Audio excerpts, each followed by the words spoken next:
a pessoa de Maria como imaculada, a pessoa de Maria como tão distinta, né? E qual era a necessidade dela ser tão pura, por assim dizer, né? Porque na nossa mentalidade, o que é um raciocínio até correto, né? Porque qual seria o mal dela ter se casado? Qual seria o mal dela, ela se casou, né? Qual seria o mal dela ter consumado o casamento numa relação? Ou qual seria o mal dela ter vivido como uma mulher qualquer? Não teria mal. Não teria mal. Só que ela não era uma mulher qualquer. Ela era única. Ela é única na história da salvação. Única. Porque ela foi a morada do Deus Altíssimo. E pelas Escrituras, acho que seria o que eu mais queria trazer aqui, né, nessa parte, que foi a parte mais difícil que eu tive, e foi a parte que eu fui convencido pelas Escrituras. Aí você vai pensar, pô, como assim? Como assim? Você maravilhoso. Né? Você foi convencido desses dogmas marianos pelas Escrituras? Sim. E eu queria pontuar um paralelismo aqui, né? uma tipologia que é muito importante para você entender a pessoa de Maria e a singularidade dela no plano da salvação, que é o seguinte: se você olhar, olha que legal, se você olhar no Antigo Testamento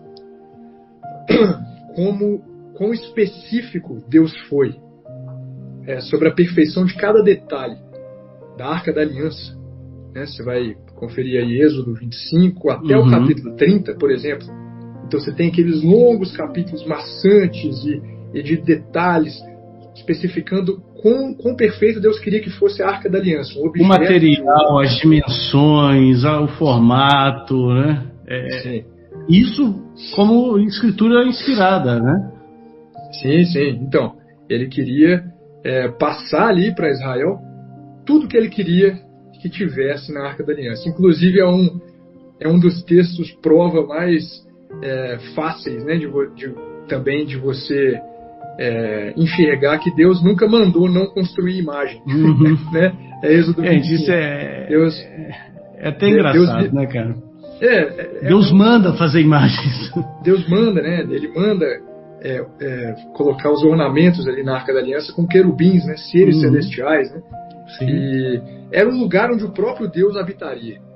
Coloque isso em mente. A Arca da Aliança, aquela caixa de ouro, onde o próprio Deus habitaria. O que tinha dentro da Arca da Aliança? Tinha as tábuas da lei, né? Que era a palavra de Deus inscrita na pedra, né? Aquelas pedras que Moisés desceu com elas, né? do Monte Sinai. Tinha o maná do deserto, aquele pão que caía do céu, né?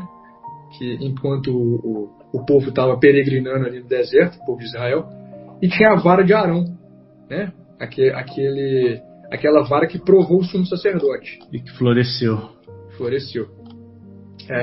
Então, agora pensa. Essa era a habitação de Deus no Antigo Testamento. Quão mais perfeito, pessoal, quão mais perfeito não seria a habitação do próprio Deus encarnado quando ele vem à Terra, o ventre de uma mulher. Você acha realmente que seria mera mulher? Com isso eu não estou dizendo que ela era uma divindade, que era uma deusa, nada disso. Mas se tinha algo que Deus podia fazer pela sua habitação, pela sua mãe, né? Porque Deus escolheu nascer como um bebê, né? Deus escolheu nascer como um filho. Se tinha algo que ele podia fazer por ela, era preservá-la do pecado original. Agora, olha esse paralelismo, que legal. Vamos fazer um breve comparativo entre o segundo livro de Samuel e o Evangelho de Lucas. O Evangelho de São Lucas. Segundo livro de Samuel, capítulo 6, conta a história que a Arca da Aliança, aquela caixa, né? O povo de Israel estava levando e a arca viajou para a casa de Obed-Edom, na região montanhosa da Judéia. Certo? A arca viajou para a região montanhosa da Judéia, para a casa de Obed-Edom. Davi estava vestido como um sacerdote e ele dançou e saltou na frente da arca. Quando ele chega diante da presença de Deus, diante daquele lugar que era a habitação de Deus, ele exulta de alegria. Ele salta de alegria diante da arca.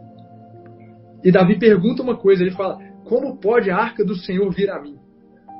é o versículo que ele fala em 2 Samuel, capítulo 6, versículo 9. Uhum. Davi grita na presença da arca. Ele exclama em voz alta, fala no versículo 15: como pode a arca do Senhor vir a mim? A arca permaneceu na casa de Obed-edom por 3 meses. 3 meses. Tá? A casa de Obed-edom foi abençoada pela presença da arca. E depois a arca retorna para sua casa. E posteriormente, lá no primeiro livro de Reis, a gente vai saber que ela termina em Jerusalém, onde a presença e a glória de Deus são reveladas no templo. Beleza? Agora, início da nova aliança. Novo Testamento. Aquela páginazinha da Bíblia que vem escrita assim, Novo Testamento. Evangelho de São Lucas. Olha que legal, capítulo 1. É contado que Maria, né, que é aquela que o arcanjo Gabriel chega e fala, você será mãe de Deus. Bendita és tu, né? Ele fala cheia de graça. Cheia de graça. O Senhor é convosco. Então ele fala essa oração, né? Uma oração vinda do céu, vinda do coro dos anjos para elogiar essa criatura. Cheia de graça, o Senhor é convosco. E ela viaja para a casa de Isabel e Zacarias na região montanhosa da Judéia. O mesmo trajeto que a Arca da Aliança fez no Antigo Testamento. Certo? Lucas 1, versículo 39. João Batista, que era de linhagem sacerdotal, né? Porque ele era filho de um sacerdote, diz o versículo 41 que ele saltou no ventre de sua mãe com a aproximação de Maria. Diz que a mulher tinha entrado na casa e o bebê começou a se agitar de alegria. Depois Isabel pergunta a mesma pergunta de Davi. Olha que coisa. Ela vira e pergunta: por que me foi concedido que a mãe de meu Senhor viesse a mim? Davi perguntava: como pode a arca da aliança do Senhor vir a mim? Isabel a mesma coisa: a mãe de meu Senhor veio a mim. Isabel exclamou com grande clamor na presença de Maria. Ela fala em voz alta, como diz o versículo 42, da mesma forma que Davi tinha feito. E Maria permaneceu na casa de Isabel por 3 meses, assim como a arca também permaneceu naquela região por 3 meses. A palavra bem-aventurada, né? A palavra abençoada, ela é usada 3 vezes também. Então a casa ali onde ela estava foi abençoada por Deus da mesma forma como foi com a Arca da Aliança onde a arca estava. Maria volta para casa e para onde Maria vai? Logo na sequência do texto.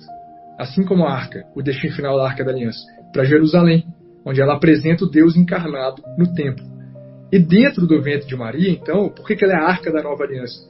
Porque havia a plenitude, o cumprimento daqueles símbolos que ficavam dentro da Arca da Antiga Aliança. A palavra de Deus que se fez carne, o cumprimento daquela lei escrita nas pedras, o pão da vida que desceu do céu, como o texto que a gente leu aqui, né, em João 6, o cumprimento do maná do deserto, e o verdadeiro e eterno sumo sacerdote. Não a vara de Arão, entendeu? Então, olha que coisa, cara. Olha que coisa. Você vai pensar, poxa, mas isso é só uma coincidência. Será? Será mesmo? Aí eu vou te dizer, por que não é só uma coincidência? O apóstolo João, ele estava exilado na ilha de Patmos, né? Quando ele teve as visões do Apocalipse, escreveu, né, o livro do Apocalipse. Só que ele escreveu algo que teria chocado completamente. A cabeça do judeu do primeiro século teria entrado em parafuso. Olha o que ele escreveu. Era sabido, para todo mundo que ele estava escrevendo, que a Arca da Antiga Aliança ela estava perdida há séculos. Ninguém tinha visto a Arca, nunca mais. Por mais de 600 anos, ninguém sabia onde estava a Arca da Antiga Aliança. Mas aí São João está lá exilado na ilha e ele escreve, em Apocalipse 11, versículo 9.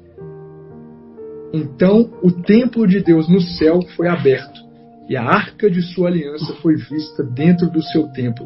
Você imagina o judeu lendo isso. Pô, achar a arca da aliança. João sabe onde está a arca da aliança. João sabe onde está a arca de sua aliança foi vista dentro do seu templo. Nesse ponto, isso é Apocalipse 11, versículo 9. Versículo 19, perdão. Nesse ponto o capítulo 11 termina e começa o capítulo 12. Beleza? Só que todo mundo sabe que não existia capítulo e versículo, né, quando era escrito um texto. Texto bíblico não tinha essa divisão, só surgiu no século XII. Então, quando João escreveu essas visões que ele teve, era uma narrativa contínua Então acompanha comigo.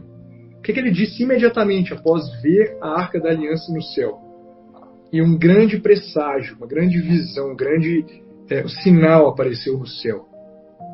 Uma mulher vestida de sol, com a lua sob seus pés, e na cabeça uma coroa de 12 estrelas.